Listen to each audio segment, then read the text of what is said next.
Thank you Shafi గారు, thank you so much అండి. ఇప్పుడు మా పురుషోత్తం రాజు గారిని మాట్లాడవలసిందిగా రిక్వెస్ట్ చేస్తున్నాం. మేము ఆల్రెడీ సబ్స్క్రైబ్ చేసి బెల్ ఐకాన్ కూడా కొట్టేసాం. మీకు మామూలు కథ అదేదో ఆ కథ చూసాక అనిపించింది ఎక్కడో కొడుతోంది సీనా అన్నట్టు. అసలు ఏంటి అంత పురాణాల గురించి అంత నాలెడ్జ్ ఎక్కడి నుంచి వచ్చింది, అసలు మీరేనా తీసింది అన్నంత రేంజ్ లో మాకు అనిపించింది. కానీ చాలా అద్భుతంగా సెటరికల్ గా చెప్పట్లేదు, చాలా సంతోషంతో చెప్తున్నా. మనూరే కదా, మనల్ని మనం సపోర్ట్ చేసుకోకపోతే ఎట్లా. Thank you. ఫస్ట్ మీడియా వాళ్ళకి చాలా థ్యాంక్స్ అండి. మీ పేషెన్స్ కి ఏదో చిన్న సినిమా అని లైట్ తీసుకోకుండా చాలా ఎంకరేజ్ చేశారు. మా దగ్గర గెస్ట్ లేకపోవచ్చు కానీ మేము మీకు ఇంప్రెస్ చేయడానికి చాలా ప్రయత్నాలు చేస్తున్నాము. లుంగీలు కట్టాము, ఇద్దరు తీసుకొచ్చాము. ఈవెన్ మా యాంకర్ కూడా అందంగా తయారు చేస్తుంది మా కోసం ప్రత్యేకంగా. అండ్ మా హీరోయిన్ సింగిల్ హ్యాండెడ్ గా ఎప్పుడు అబ్బాయిలను ఎప్పుడు ఎవరు చూస్తారు కానీ మా హీరోయిన్ ఒక్కతే ఉంటుంది కానీ అద్భుతంగా రెడీ వస్తుంది ఆడియన్స్ కోసం. అంటే లేడీస్ లేకపోతే మాక్సిమం వ్యూవర్షిప్ ఉండదు, దానికోసమని చాలా ప్రయత్నం చేస్తుంది. అండ్ మా రాశికి కూడా థ్యాంక్స్, అండ్ శ్రవంతి గారికి థ్యాంక్స్, అండ్ మీ ఇద్దరికి కూడా చాలా థ్యాంక్స్. అండ్ ఇంకొకటి, ఈ మూవీ ఇప్పటి వరకు చాలా బాగా రివ్యూస్ వచ్చాయి, జనాలకి నచ్చింది అంటున్నారు. ఇంకా కమింగ్ డేస్ లో కూడా బాగా ఆడాలని అందరూ థియేటర్స్ కి వెళ్ళి చూడండి. ఓటీటీలో చూద్దామని లైట్ తీసుకోకండి, థియేటర్ ఎక్స్పీరియన్స్ చాలా బాగుంటుంది. మలయాళం సినిమాలు మాత్రమే థియేటర్లో ఓటీటీలో చూస్తే బాగుంటుంది. ఇది కూడా మలయాళం సినిమా అనుకోకండి. కొత్త వాళ్ళైనా కూడా ఎంకరేజ్ చేస్తే ఓటీటీలో మలయాళం వాళ్ళు చూస్తారు మన సినిమా. తెలుగు వాళ్ళు తెలుగు సినిమాలు చూసి ఎంకరేజ్ చేస్తే బాగుంటుంది అనుకుంటున్నాను. అండ్ మా ఆర్టిస్ట్కి, మా ప్రొడ్యూసర్స్ కి చాలా థ్యాంక్స్ అండి. అసలు 3 years అయింది యాక్చువల్లీ. నేను రిలీజ్ అవుతుందా ఈ మూవీ అనే స్టేజ్కి వెళ్ళిపోయాను యాక్చువల్లీ. అక్కడి నుంచి ప్రొడ్యూసర్స్ ఎక్కడ దాన్ని సపోర్ట్ చేస్తూ 1.5 year యాక్చువల్లీ వేరే ప్రొడ్యూసర్స్ అంటే ఈ పాటికి ఈ సినిమా ఆగిపోయి చాలా రోజులు అయింది, రిలీజ్ కూడా చేసేవాళ్ళు కాదు. అది శశిధర్ కాశీ అండ్ స్నేహల్ గారు కాబట్టే దీన్ని అంత నమ్మి ఇక్కడ వరకు తీసుకొచ్చారు. వాళ్ళకి చాలా థ్యాంక్స్ అండి. అండ్ మా శివ కందుకూరి కూడా చాలా, అసలు ఎక్కడ కూడా 3 years నుంచి దీన్ని నమ్ముతూనే వచ్చాడు. చాలా థ్యాంక్స్ బ్రో. మా రాశి గారికి ఆల్రెడీ థ్యాంక్స్ చెప్పేసాను, చాలా థ్యాంక్స్. అండ్ షఫీ గారు, జాన్ ఫిలిప్స్ థియేటర్ లో ఆయన క్యారెక్టర్ ని చాలా కనెక్ట్ అయ్యారు అందరూ. ఆయన హాలెలూయా అన్నప్పుడంతా థియేటర్ మొత్తం నవ్వుతూనే ఉన్నారు. అండ్ మా డిస్ట్రిబ్యూటర్స్ కూడా చాలా థ్యాంక్స్.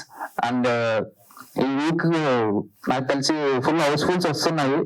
నాకు కూడా డిఫరెంట్ ప్లేసెస్ లో నుంచి కాల్స్ వస్తున్నాయి. మా ఫ్రెండ్స్ అందరూ కాల్ చేస్తున్నారు. ఈవెన్ చెన్నైలో ఆడుతా ఉంది, కర్ణాటక నుంచి కూడా ఫోన్స్ వస్తున్నాయి. అందరూ పాజిటివ్ గానే రెస్పాండ్ అవుతున్నారు, మంచి రివ్యూస్ వస్తున్నాయి. ఇదొక్కటి మీరు ఇంకా నాకు సపోర్ట్ చేస్తే ఇంకా మంచి కథలు తీయగలను అని నాకు నమ్మకం ఉంది. ఇది చాలా బేసిక్ నా దగ్గర నుంచి ఈ కథ. సపోర్ట్ చేస్తారు, ఇంకా మంచి కథలు రాయగలను నాకు నమ్మకం ఉంది. ఆల్రెడీ రాసినవి ఉన్నాయి, అవి చూడాలనుకుంటే ఇంకా బాగా చూడండి, ఈ సినిమాని సపోర్ట్ చేయండి. Thank you. థ్యాంక్ యూ అండి, థ్యాంక్ యూ సో మచ్. ఈ లుంగి ఫ్యాంటసీ మీదేనా? ఇది మన ట్రెడిషన్ కదా, మలయాళం వాళ్ళు మాత్రమే కాదు, మనం కూడా కడతాం ఇలాంటి ట్రెడిషన్. ఓకే, బేసిక్ గా ఆయనకు రికార్డ్ చేసుకునే ఫ్యాంటసీలు ఉన్నప్పుడు ఈ లుంగి ఫ్యాంటసీ మీదేనేమో అని ఖచ్చితంగా. Okay, thank you so much అన్న. రిక్వెస్ట్, ఈ సినిమాలు కొత్త వాళ్ళని కథతోనే చెప్పాలి, మధ్యలో సాంగ్స్ డిస్టర్బ్ చేస్తే ఇప్పుడే ఫస్ట్ హాఫ్ కొద్దిగా మిక్స్డ్ లాగా ఏదో అదేలా మాట్లాడుతున్నారు అనమాట. సాంగ్ లేకున్నట్లు ఓన్లీ కథ చెప్పాము అనుకోండి ఇంట్రెస్టింగ్ గా ఉంటుంది.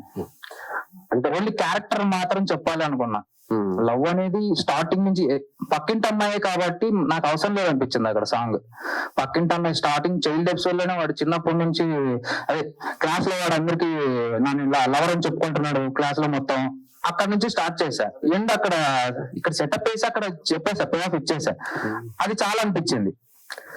ఇక్కడ అనిపిస్తుంది కొంచెం ఎక్సైట్మెంట్. పర్లేదు, లవ్ స్టోరీ కదా, జనాలు అట్లీస్ట్ అదన్నా చూస్తే వస్తే దానాలు కూడా ఒక అంశం ఉంటుంది. అది ఇప్పుడు కూడా ఉంది అనే ఒక థాట్ మీకు ఎలా వచ్చింది? నాకు తెలిసి ఏంటంటే సినిమాలు ఏదైనా కూడా దైవాంశానికి సంబంధించి ఇట్లా పాజిటివ్ వేలని చూపిస్తుంటారు, కానీ ఇలా దానాలు ఇలా రాక్షసు వాళ్ళ కూడా ఒక వంశం ఉంటది, దాన్ని వృద్ధి చేసుకోవాలి అనే థాట్, ఈ థాట్ ఎలా వచ్చింది అసలు?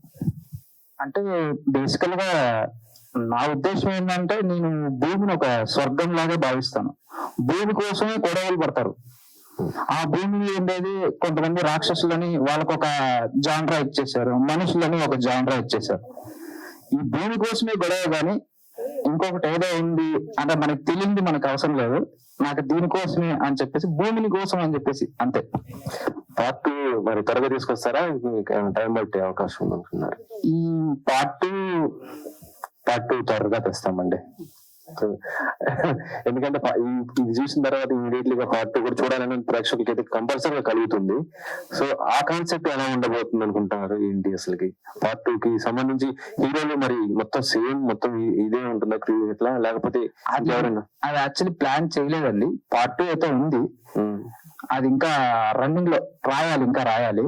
ఇంకా ఫస్ట్ హాఫ్ మాత్రమే ఉంది. సెకండ్ హాఫ్ దీన్ని అవుట్ చూసుకొని దాన్ని కథ అయితే ఉంది, ఓవరాల్ గా కథ అయితే ఉంది. దీని రిజల్ట్ చూసుకొని అప్పుడు చేద్దామని వెయిట్ చేస్తాం.